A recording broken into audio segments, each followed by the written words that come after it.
Have you ever wondered how property taxes are calculated or how property tax rates are determined? Let's talk about that.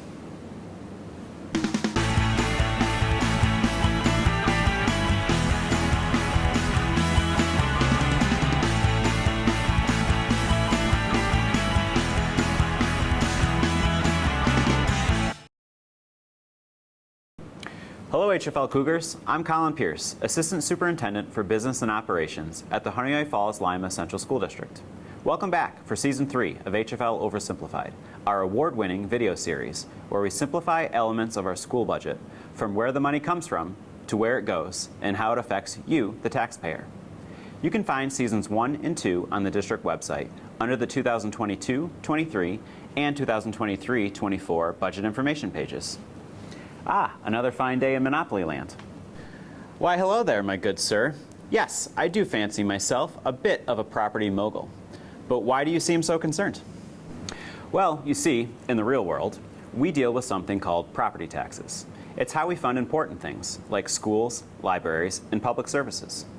Today, we're going to talk about everyone's favorite subject, property taxes. And we'll specifically look to simplify how property taxes are calculated and how property tax rates are determined. Let's first simplify how property taxes are calculated. To determine the amount of taxes owed, a property's assessment is multiplied by the property tax rate per $1,000.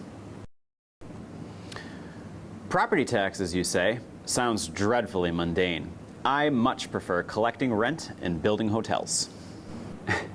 I understand, but property taxes are essential for maintaining our community.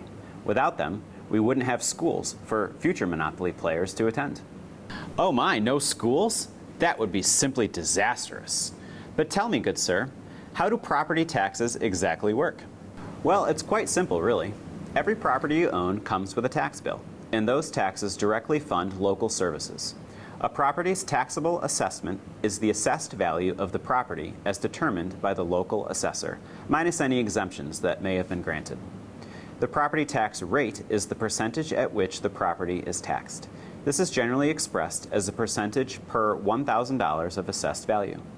Tax rates are calculated by local taxing jurisdictions like schools, towns, and counties. This starts with the budget. The taxing jurisdiction determines the amount of revenue to be collected from all sources other than property tax. For school districts, this includes state aid, sales tax, and miscellaneous revenues. The total amount of revenue is subtracted from the budget, and the remaining amount must be raised by property owners within the municipality. This is referred to as the tax levy. Here at HF-L, our tax levy is approximately $32 million.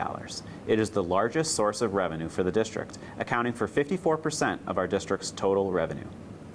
School districts in New York State are required to follow the property tax cap formula to determine the amount that the levy can be increased over the prior year without requiring a supermajority vote.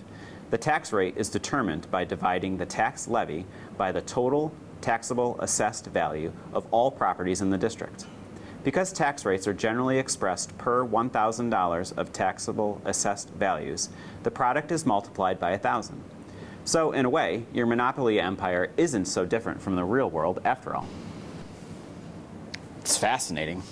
Perhaps I've underestimated the importance of property taxes. But fear not, dear sir, for I shall graciously contribute my fair share to ensure the prosperity of our community. That's music to my ears. Welcome to the world of responsible property ownership, Mr. Monopoly.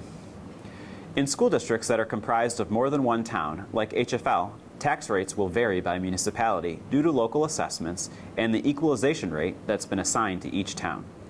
But we've had enough for today, so please join us next week when we simplify equalization rates and discuss how they impact tax rates. Now, shall we discuss your overdue taxes on Boardwalk and Park Place? Yeah, about that. Let's just say I need a little more time to pass go and collect enough to cover the cost. See you next time, Cougars.